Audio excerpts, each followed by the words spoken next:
Hi, I'm Sam. I have a small farm on the west side of Radisson County.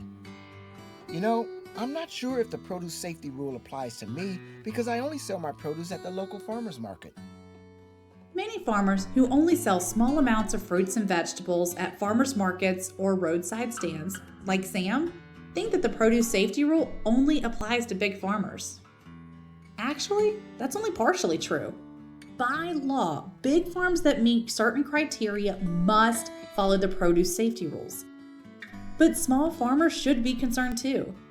Passing on contaminated fruits and vegetables to consumers, family, and friends is just not a good move. The produce safety rule is there to keep this from happening. Let me tell you about Jake. Jake is another small town farmer who sells things like carrots, tomatoes, and blueberries at a roadside stand. Jake looked at the criteria and determined that the produce safety rule did not apply to him. He was exempt. Sure, Jake had seen some news stories about some big farms having some contamination issues, but he's not one of them. He's just a local small farmer who does not have to worry about contamination, right? Well, not exactly. Last year, Jake contaminated some of his produce without realizing it.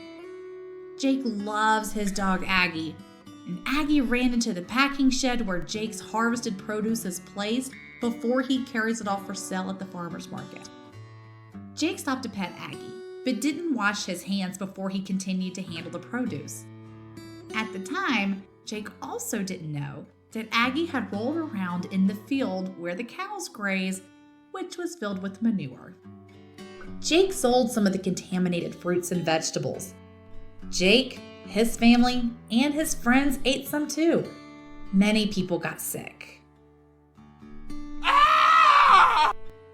Not only did Jake feel awful about people getting sick, but word got around and local people stopped buying from Jake's roadside stand.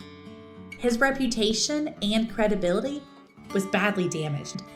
Bottom line, if Jake had followed the produce safety rules, he would still be a successful local farmer that people look to for their delicious produce. Well, practicing food safety is a really smart idea. Smart for my business, smart for the people I care about. I'd better check the law to see if I must follow the produce safety rules. But even if I'm exempt, I'm still going to use these practices on my small farm.